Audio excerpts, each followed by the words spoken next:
Welcome into the PHNX Cardinals podcast presented by DraftKings Sportsbook, an official sports betting partner of the NFL. Hungry for a big win this week? DraftKings Sportsbook has you covered. New customers can bet just $5 on any NFL team to win their game. And if they do, you win $200 in free bets. It is that simple. Just remember to use the code PHNX when you sign up. Johnny Venerable, Derek Montilla joining me tonight. Happy to have both of you guys. Hey. Hey, what's going on? How's the hump day going? Weird. It feels like it should be like Saturday night before Sunday game, but it's Wednesday before Thursday game. You know what it feels like to me? It feels like Christmas Eve. It really does. I am so pumped for this game tomorrow, and we're going to get into, some of the bad surrounding this game, but without regardless of the players that aren't going to be on the field tomorrow, I am still super pumped to see this showdown. Yeah. Sorry. Go ahead. Go ahead, Derek. I was just going to say, I think the biggest thing is that having the Cardinals in prime time like this and having them be right now as successful as they are, it does feel like Christmas. It does feel exciting. It feels exciting to watch every single game that this team plays, but more so when it's the only game on and the focus of the entire, football loving nation is going to be watching it. Yeah, I just feel like we were cheating on the Houston Texans because all Sunday, all I could think about in part was we this don't game, owe them right? anything, Johnny. Well, I mean, half of their old team is on our team now, so we do kind of owe them something, at least a thank you for him. We gave them the respect that game warranted, but immediately when that game was over, or even into the fourth quarter, I'm like, God, I can't wait until Thursday when we're hanging out and watching Kyler Murray versus Aaron Rodgers. So this has been on my mind for the better part of like 10 days, so I am more than ready. Yeah, absolutely. All right. So, unfortunately, some bad news surrounding the Cardinals. J.J. Watt is going to be out with a shoulder injury, and that already adds to a long list of star players that are going to be out of this game. Devontae Adams did not make the trip with the Packers here to Arizona, so the likelihood of him playing tomorrow is so slim. I would assume that if he didn't, I guess maybe he could have made the trip and still had one negative test. I don't know the situation, but it just sounds like it's not going to happen. Allen Lazard also out for the Packers for sure. And I think in some people's eyes, it cheapens the matchup, but hey, you still have, that happens throughout an NFL season. You're going to be missing key players in certain games, but it's such a big matchup that you hate to see it happen, especially on the Cardinals side with JJ Watt. It is unfortunate. But the more I thought about it today, outside of Watt, this is the defense that they started the season with, and not many teams can say that. And they've overcome the absence of Chandler Jones each of the past 2 weeks. Chandler Jones is back, as is Zach Allen. Specifically, Chandler needs to step up in Watt's absence. Watt has been really the heartbeat of this team, especially defensively, and has produced on and off the field. And Chandler Jones, I don't want this to become a Chandler Jones segment, but I saw that today, and I immediately thought to myself, we got to pick each other up. Other players, impact players, highest paid players on the team, sub in, sub out. Watt has an injury history, unfortunately, that is robust, dating back to his latter years in Houston. And so we've gotten to week 8 now, and he suffers really his first major injury of the season that's going to knock him out of at least one game. So I think that was our concern coming into last week's game. Like, how quickly can we pull him? We don't want to have a lot of minutes on his body if we're thinking about January football. All that to say, both teams are compromised. I'd be anxious to see if this was a Sunday game, would he play? Or do you just give him an extra couple days off in preparation for San Francisco a week from Sunday? But I just keep going back to Chandler Jones is back. He is your quintessential best pass rusher on the team, and he has to pick up the slack in Watt's absence, in my opinion. I agree. I was excited to see them both out there playing together, especially Chandler, who probably had a chance to watch a lot of film, maybe see what teams were doing so effectively against him kind of after he had that monster, game one of the season, right? But also just rested, right? To see Chandler Jones come back after having some time off, even though he was gone due to COVID, I feel like he is going to be at the top of his game. So at least we have that going for us tomorrow, even, with the loss of Watt. I just still kind of am in awe of how deep this team is. Johnny and I joke that they're so deep that even, they have depth at quarterback or at coach, where they can have a coach go down and have another coach step up, right? But the fact that they have this luxury of having these two guys playing on the same defensive line is incredible. I think that, the Green Bay Packers have a boatload of injuries to deal with as well, especially on defense. They're not very good defensively already, and they've had, I think 4 losses, 4 guys that probably aren't going to play on the defense. So that's huge, and I'm less concerned about the Cardinals' losses now because, like you said, the defense is pretty much all back together without Watt, and they're going up against a Packers team that isn't great defensively and have some big losses. I just hope we don't see. I think, Derek, you think that Chandler's going to be back and better than ever, because he got some rest and he got a little bit of a break. But I'm curious to see if, he did have symptoms. I don't know how bad his COVID symptoms were, but sure. If he was pretty sick and, just wasn't able to get off the couch or something like that for like 10 days. Yes, he's been back for a little while. He came back, last week and was able to start getting back into the gym and then practice with the team all week. But I wonder if it took a toll on him in any way. He's ready to roll according to Vance Joseph. So, there's no concern, that they're speaking of, but I just wonder if we'll see anything or if it's as if he never left, or maybe he has a little bit of extra pep in his step because he did get some rest and he's eager to get back onto the field. You're 100% right.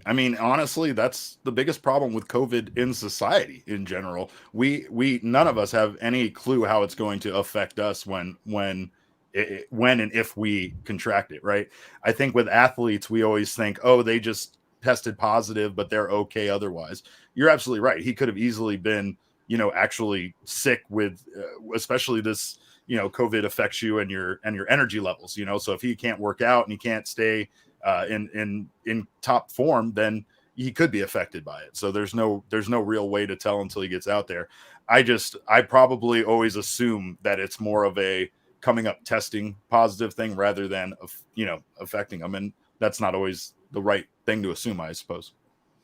The other thing that I think about, and it's not like I'm trying to, wave a red flag or something, but I hope that this is just a 1 week thing, because Johnny, you brought up that Watt has a long history with injuries. So I hope that it's nothing that becomes nagging or becomes a trend here in Arizona. I remember, he missed most of camp, and the fans early on were, kind of frustrated with it. Oh, typical JJ Watt. Of course, he's injured already. He hasn't even stepped on the field for training camp yet, and he's already injured. And that seems like 2 lifetimes ago at this point. But I hope that it's just a 1 week thing. We don't know the true extent of it. But I hope it's just a 1 week thing and he's able to get back and move on, and it's not something that continues to nag him. Yeah, the aggressive nature in which he plays the game of football has just taken its toll on his eventual Hall of Fame career.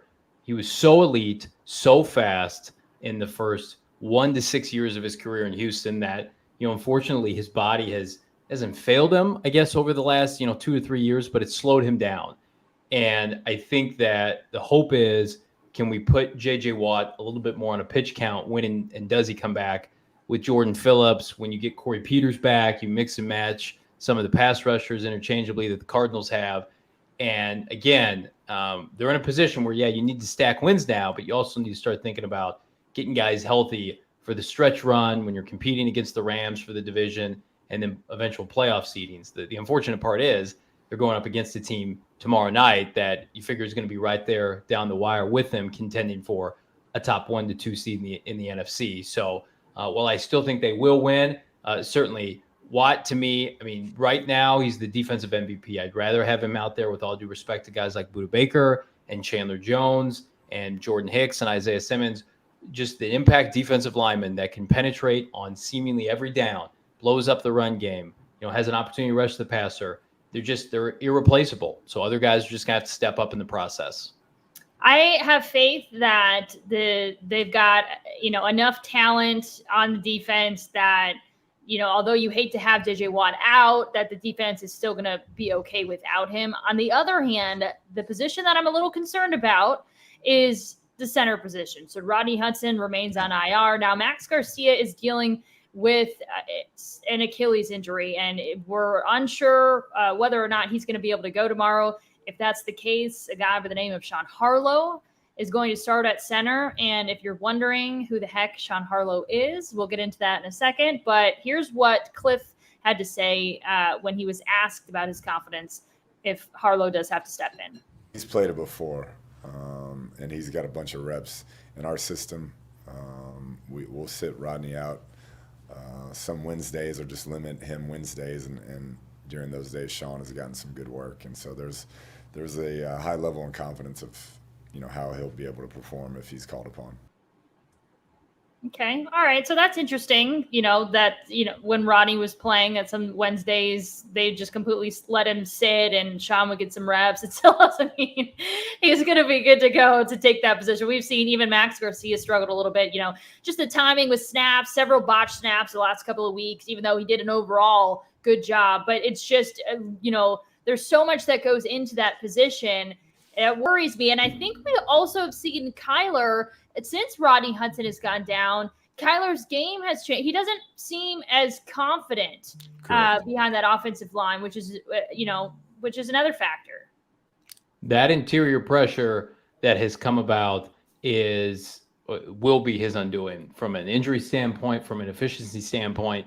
I preach day in and day out, they can mitigate edge pressure because of his elusiveness. But when they're sending defensive tackles that are twice his size, literally twice his size, that can muck up the middle of the offensive line and really not allow him to step up into his throws, and then he makes errant decisions. And let's face it, a pretty much maligned Houston defensive line gave him concerns on Sunday en route to 4 sacks allowed. So this is a huge deal. Now, a lot of people pointed out on Twitter today that this individual that they're considering starting cannot be worse than Max Garcia from a snapping standpoint. Never say never. It can always get worse. The unfortunate part of the Rodney Hudson situation is that he inevitably would miss this game, that you knew, okay, if things break well, maybe you can beat Cleveland. Certainly you feel good against Houston, but you wanted to have your leader on the offensive line back for this game, and he's not available. They're going to have to make it work. This is why you pay Sean Kugler big-time money. And by all accounts, the rest of that offensive line, I know Josh Jones at right guard hasn't been playing well. Everybody else is going to start. So most teams in the NFL at this point do not have all 5 starting offensive linemen to begin week 8. So again, it's one of those things where it's unfortunate. Can't make excuses, right? Next man up. And if they want to be considered a perennial contender in the NFC, they just have to overcome it. I don't know much about Sean Harlow, but I know for sure that Rodney Hudson was the glue and the absolute leader of the offensive line. And then Max Garcia stepped in and also a tremendous leader, very selfless, admitted that at this point in his career, the biggest, he had a mindset shift to where now his role more so, he shows up to work every day because he wants to help, younger guys and, completely selfless leader. And so those are 2 guys I know from a leadership standpoint and just very intelligent guys as well. That it's like, okay, yes, this snap, you can pick apart Max Garcia, for some things, but at least from a leadership standpoint, those are 2 guys that you definitely want to have. I don't know if you've got 3 deep at center, that's but not super smart, great leader, selfless. That would be very impressive. Yeah, I think not enough is said about Hudson and what he has done for this line, what he's done for Kyler. His absence has been noticeable. I think, they are playing a bit more disciplined football. So, at least the line is not committing as many penalties, but I don't know. I agree with what Johnny said. You start to see Kyler start to try to make more athletic plays, try to do more scrambling, more runs, more intended runs too, not just, scrambling to get open and throw it. Right. So I don't want to see Kyler running the ball much. I want to see him running it as little as possible, and I think go ahead. It's in Cliff Kingsbury's best interest to run the football tomorrow against a Packer front that's average. Yeah. He figured that out, I think, early on in the second quarter against Houston, when Kyler was getting beat up and they tried a QB keep on the 1 yard line and it ended up with a safety and he headed to the blue medical tent. Yeah. I feel like against Green Bay, who is going to want to run the football, I think the Cardinals have to give them a steady diet of James Conner and Chase Edmonds, especially when you consider that the pass protection with a backup to a backup center may be less than ideal. You can't risk that. Right. And again, he'll be a game time decision. So Max Garcia could be ready to go. I mean, an Achilles, especially for a big guy, I mean, that's not something you really want to mess with, but we shall see tomorrow. All right. So both teams have a lot at stake. The Cardinals, an undefeated team looking to keep their perfect record intact. They're both Super Bowl contenders, or would like to think of themselves as Super Bowl contenders. But for Kyler Murray specifically, he grew up idolizing Aaron Rodgers. It's one of his favorite quarterbacks of all time. For Kyler Murray to win a game like this, I think this could be the biggest win of his career in terms of significance, because you finally, you've got the record. You are playing more so like he wants to be known as a pocket passer. We've talked about it all. So talking about it before the season even began. He's finally becoming the type of quarterback that he wants to be. And now he has an opportunity to go up against the quarterback that he grew up probably wanting to be or be like. And if he's able to lead his team to victory, primetime game, I mean, all things considered, this could be the biggest game of his career, or at least one of them. They need a signature win on national TV, Chierstin, this season. I'll definitely give you that.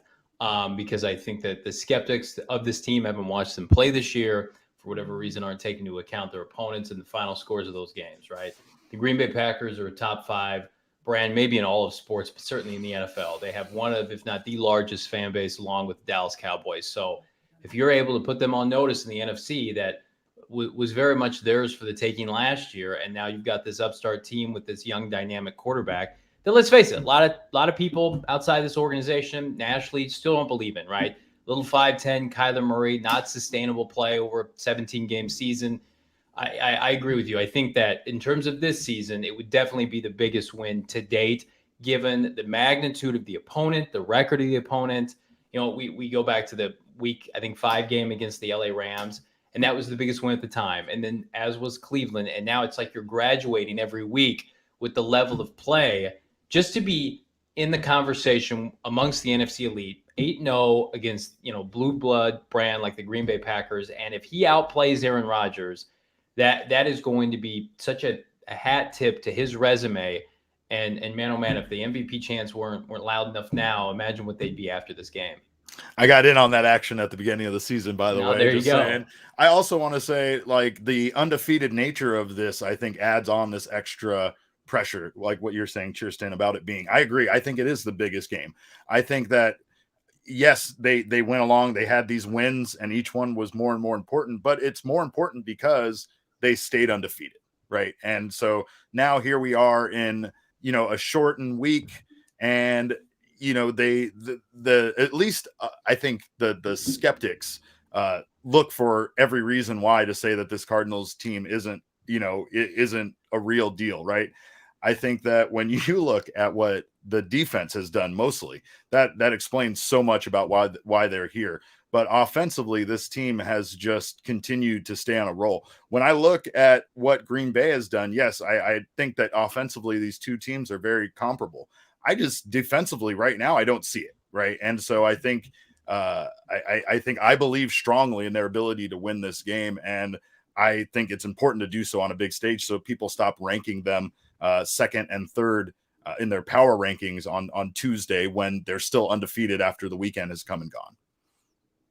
So 2 things here. Cardinals update says, I feel like the crowd is going to have a lot of Packers fans because the last time they came here in the playoffs, there was a lot of cheeseheads in the stands. That's Arizona for you, unfortunately. It's Arizona. They also travel very well. They do. Yeah, you're right about that. Probably not wrong. I think the Cardinals are already preparing themselves for a lot of Packer fans to be at the stadium. Also,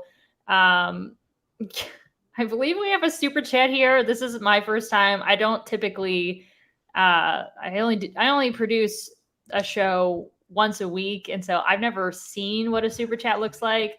But I'm assuming $1.99. Yep, I'm assuming this $1.99 Elon Musk. I bet that's the real Elon Musk. I'm pretty sure. Yeah, I bet that is the real Elon Musk. You know, this gentleman's a frequent attendee of our shows or frequent commenter. So yeah, welcome back, Elon. Yeah, definitely. Well, he paid $1.99 to say I got tickets to the game tomorrow. So yes. Maybe you'll Thank see. you, Elon.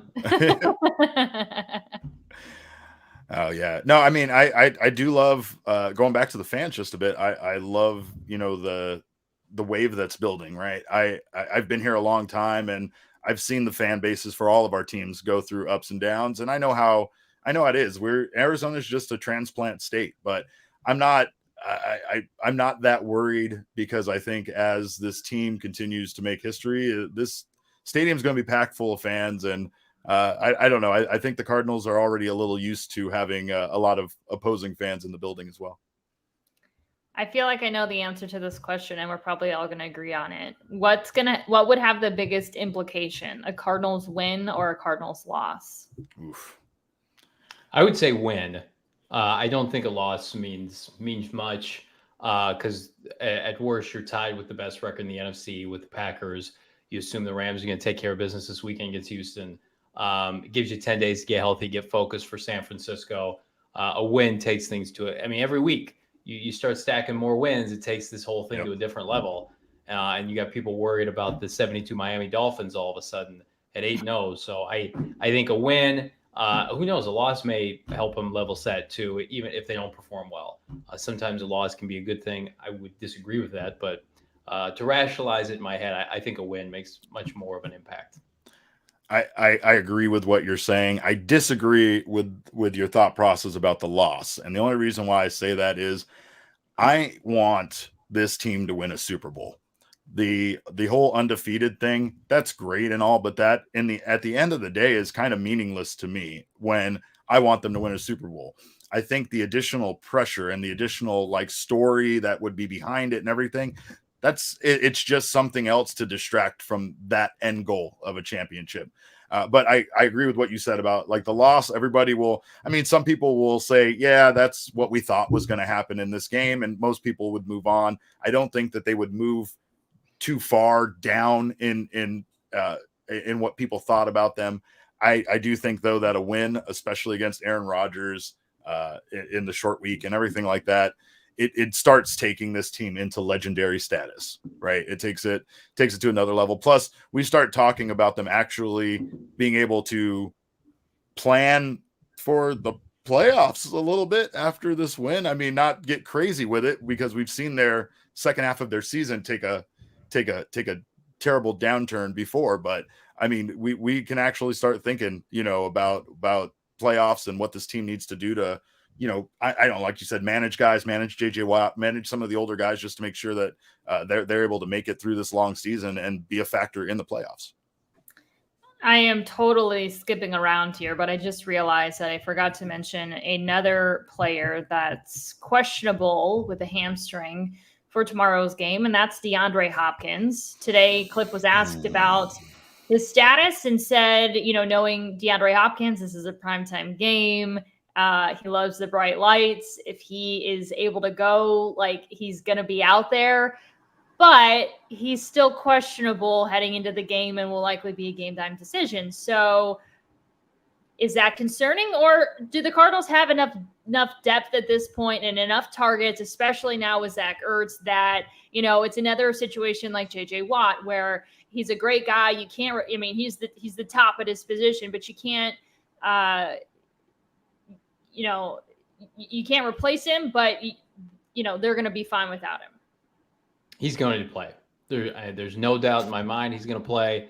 To Cliff's point, doesn't miss games ever. He looked fine at the press conference. I would imagine that it is a scenario where you're trying to get recovered as fast as possible from a big emotional game against your former team in the Houston Texans. I would be shocked, utterly shocked, if he did not play. Even if he's out there as a semi-decoy, like you mentioned, they've got a plethora of other weapons. He's going to suit up and play. He'll be fine. He's like JJ Watt in that aspect, right? Where JJ Watt might not even show up on the stat sheet for an entire game, but his presence was huge because of what the defense had to, or the offensive line had to do in order to account for him, right? Same thing with Hopkins. They have to account for him out there, even if he's not 100%. So just the fact that he's on the field is going to help this offense, even if he doesn't catch a single ball. One of these days he is going to miss a game and everyone's going to be like, oh, no. He's fine. He never misses games. He looked fine in practice. He's fine. And then he's like, not fine. And he's not there. And it's like, oh, snap. He's not like immortal. Oh, dang. He's a human. Imagine that. Yeah, no, but that's what happens with guys like him that are so durable. You just you rely on them being there. I'd say Larry Fitzgerald was kind of like that for us too. And that's the reason why people had such a hard time accepting his retirement as well. He was always there, and you just can't imagine life without him being there because that's it. So Hopkins is the same way for us. Ever since he's come here, he's been such a huge factor in every game he's played for this team. So Gilbert brings up a good point. He believes Ronders won't admit it, but the fact that the Cards sent him home in the playoffs twice is eating at him, and he definitely has payback on his mind. He ain't going to get it on Thursday. I'll tell you that much. I think at this point, he just wants to win the dang game. Yeah. Yeah, definitely. He wants to win one here in Glendale, especially. So. All right, Johnny, you made me aware the Cardinals have dropped from 6.5-point favorites down to 6-point favorites now that JJ Watt is out. Have any thoughts for us in terms of betting on this game on the DraftKings Sportsbook app? I would say bet the Cardinal money line. I like the over at 51, especially now that Watt is out. I think it'll be a close game, but that's 6.5. It's been jumping back and forth each of the last 24 hours. I would not be too keen on dabbling with that number. Cardinals cover seemingly every week, so maybe you shouldn't listen to me. But Aaron Rodgers is a different animal. I can't imagine the Cardinals, beating the brakes off the Packers. Not this early in the season, not in this scenario, especially now without JJ Watt. I was almost kind of tempted to look at that number with Watt, without Watt. I do think the Packers are going to have a little bit more success running the football, which is unfortunate. So I would say Cardinals money line outright to win, take the over, stay away from the points either way. Maybe put Aaron Jones in some sort of parlay, I guess, if you want to make. If you can stomach that, if you want to. Make all right. Well, if you can stomach it, if you can't, no problem. Plenty of other options to place a bet on the DraftKings Sportsbook app. If you download it, be sure to use the code PHNX when you do. As always, 21 and over, Arizona only. Gambling problem? Call 1-800-NEXT-STEP. New customers only. Eligibility restrictions apply. See DraftKings.com/sportsbook for details. We've been talking about it all week. It is by far my favorite thing that we have done at PHNX with the PHNX Cardinals podcast, and that is we are going to be live out at the Lola tomorrow from 2 to 5 p.m. for a tailgate. Tickets now up to $75 because there's only a small amount left. We are selling out. Yesterday, we were at around 150. I would imagine that that number has gone up, but we are so excited to be out there. We're also going to do a live pregame and postgame as well from the Lola. And I simply cannot wait. I was dreaming about it on Sunday while I was watching the Texans game. Nice. It's like Johnny said, you were cheating on the Texans I game was. with this game already. You You're were thinking about it. daydreaming about the pregame, which everybody should attend. It's going to be awesome. We're going to have a hell of a time.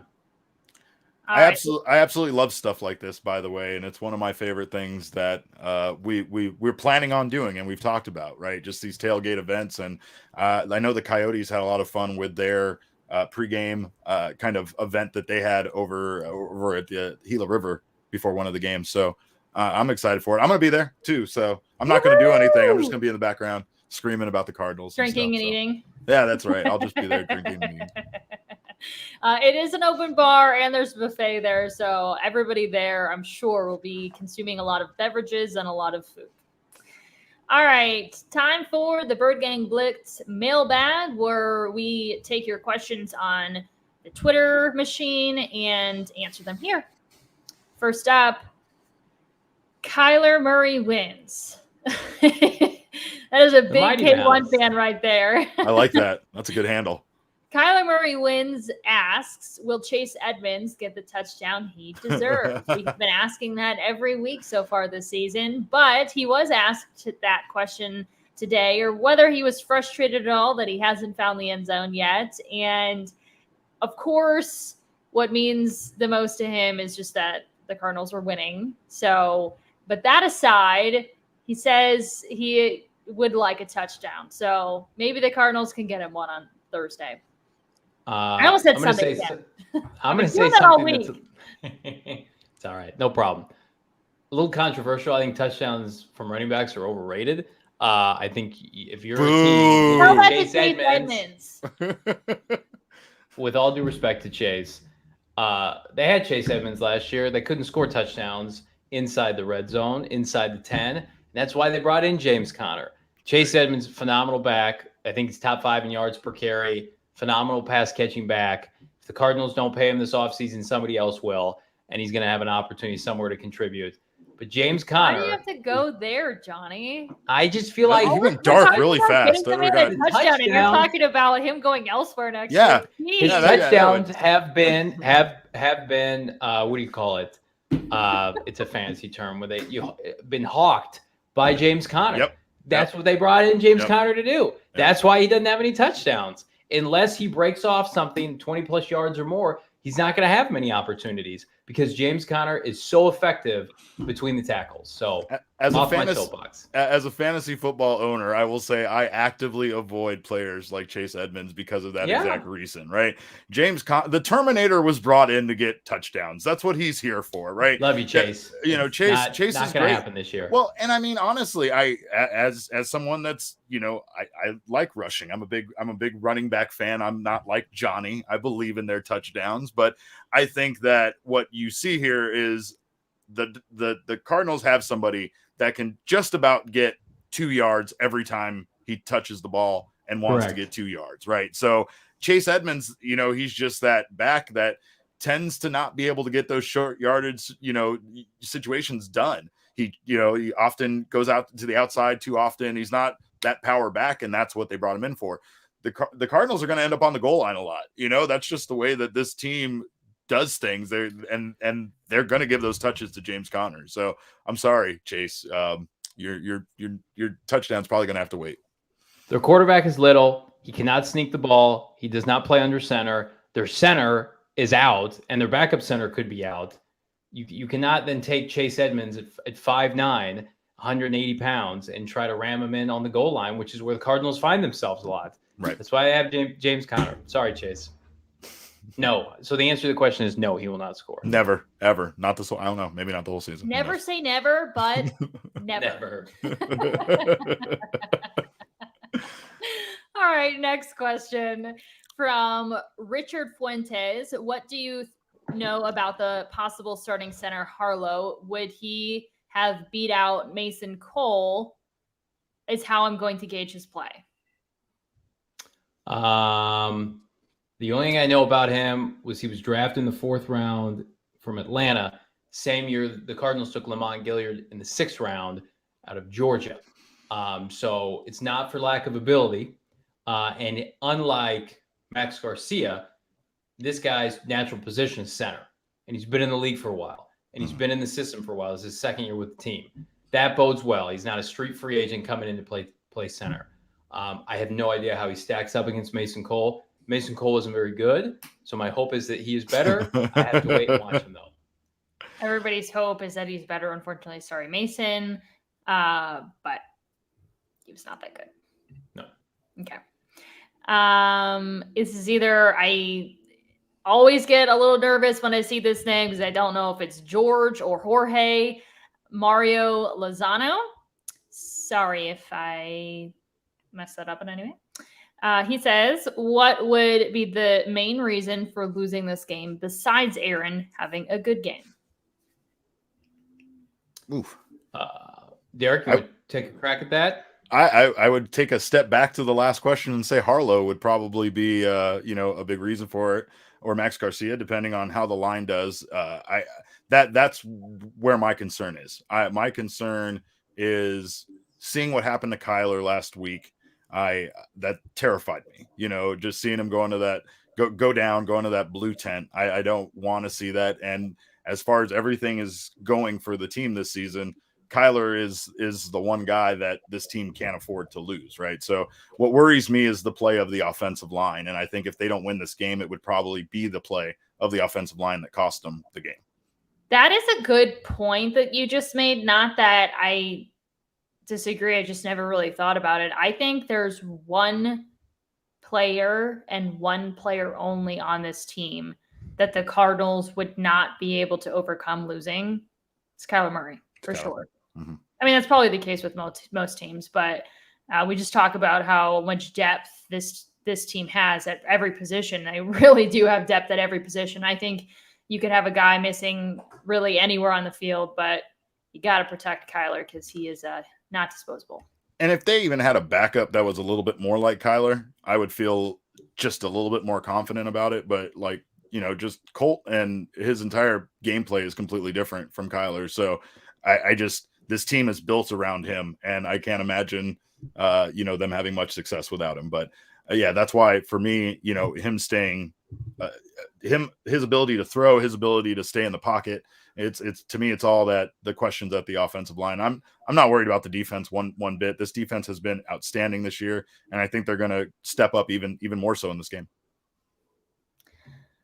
All right. Robert E. asks, how do we feel now about Chandler Jones? He hasn't played poorly since week 1, but do we need to see some more consistency in sack numbers the rest of the season in order to actually give him a contract extension? Back to the contract talk that we haven't really been talking about since the beginning of the year. Yes, the answer to that question is yes. It's a great question. Chandler, I'm sure, is disappointed. Each of the last 2 weeks, Cardinals have faced backup tackles. He didn't get to feast on those individuals. Yeah. The Cardinals need him to step up. It doesn't look like David Bakhtiari is going to play tomorrow, the all-pro left tackle for the Packers. This is a game where if you're Michael Bidwell and Steve Keim and you're deciding whether or not to pay Chandler Jones at season's end in the offseason, go back to that Packer game on Thursday night. How do you look, right? Was he getting pressures? Could he finish plays? Or was he just a guy? To me, this is not irrelevant. It's a pattern. It's a trend. He gets sacks in bunches and then goes dark for 4 or 5 weeks on end. He's a player now over 30 years old. You're going to have to pay Kyler Murray big-time money. I think with each passing week, he's not contributing. And I'll walk this back because I thought, after week 1, there's no way they're not going to pay him. I think that the more probably likely result is if he doesn't produce, you let him walk, you get a comp pick, you run it back with Marcus Golden, and you take an edge rusher early in the draft, and you let Vance Joseph manufacture pressure, which is what he's good at. So, and you have Watt coming back next year as well. So, Chandler his inconsistencies are mind-boggling for a team that has Super Bowl aspirations. He has to be better. They didn't face very good teams, but man, this defense didn't seem like they missed him while he was out. So like you said, now that JJ isn't playing, he is the man, and he needs to step up in this game and show that he deserves that big contract. And this is coming from a guy that was yelling, pay that man his money just about every 5 minutes in week 1. So things can change pretty quickly when you don't keep some level of consistency. I think though that these this defensive line, even if the sacks aren't piling up, when you see the pressure they're putting on the opposing quarterback and how they've contributed to this defense being one of the best in the league, you can't just necessarily discount the fact that the stats aren't filling up. Yeah, if the Cardinals had struggled without him, it would be a different scenario. But to have him go down and the Cardinals not skip a beat, it's a little telling. And I think that puts a little more pressure on him to perform, to also stay healthy. I know, COVID is injured. I mean, you can't necessarily do anything about it, COVID or injuries or anything like that. But I think he needs to stay healthy from this point on and step it up a little bit. He's definitely, playing for that contract. And I think the conversation, like both of you guys, started off the season saying one thing. And I think a lot of the fan base started off the season saying the same thing. And now we're at this point and we're saying, no, you've got some work to do. You still have to prove yourself. So very interesting how things can change. All right, last question from Aaron Soup. When was the last game the Cards gave up 100 yards to a tight end? So I actually did a little bit of research. I think we kind of sometimes tend to throw numbers out there like, oh my gosh, Cardinals were giving up 100 yards to tight ends right and left last year. So, and it was an issue, but if you take a look at, all I did was go back and look at all the box scores from last year, and they didn't give up 100 yards to any tight end. Or George Kittle had 92 yards in their second to last game of the season. That was the closest to 100 yards in a game against the Cardinals for a tight end all of last season. So I don't know. It was 2019. Was it? That it happened. Was it Delanie Walker? I don't know who it was individually, but they gave up the most yards to a tight end in like the fantasy football era. They were so poor against tight end. So I'm with you, Chierstin. I went back, tried to find one. I couldn't find one last year, and then I just gave up. And then I gave up. Yeah, I gave 2020. I was like, all right, well, it didn't happen last year. So it happened so many times in 2019. Yeah. And this defense is completely different. New players, third year under Vance Joseph. They're number one against tight ends now. That's not to say Robert Tonyan couldn't catch a touchdown Sunday or tomorrow. See, Chierstin, I just did it. But their tight end ailments are a thing of the past. I won my league by picking up the tight end whenever I could that was playing the Cardinals that season, by the way. And I'm not proud about it, but I won the league. So. All right, before we move on to our last segment, just want to remind everybody once again that if you are interested in getting into the betting scene, I am still dipping my toes into it. I'm a slow learner, but the DraftKings Sportsbook app makes it simple for people even like me. If you download it, just be sure to use the code PHNX. When you combine multiple bets from the same game, though, you're going to get a bigger payout. It's called a same-game parlay. The more legs you add, the more money you can win. DraftKings is safe, secure, and reliable. Best of all, you can deposit and withdraw your cash whenever you want, which I love. When I have games like this where I want to stay away from those, by the way, I like to do the same game parlay and not touch the score or even who's going to win. There's so many options that you can make all your bets and not even have to decide on with your heart or with your mind, like in this game. There you go. Well, something that's captured my heart is Manscaped, manscaped.com, promo code PHNX. Derek, you're rocking the shirt. That's right. I'm going to be rocking the look courtesy of Manscaped tomorrow when we attend the tailgate at the Lola at the Westgate tomorrow, pregame, using my Lawnmower 4.0, getting ready to go for you, our PHNX faithful that are coming out. But before you do come out, check out manscaped.com, free shipping, site-wide, 20% off.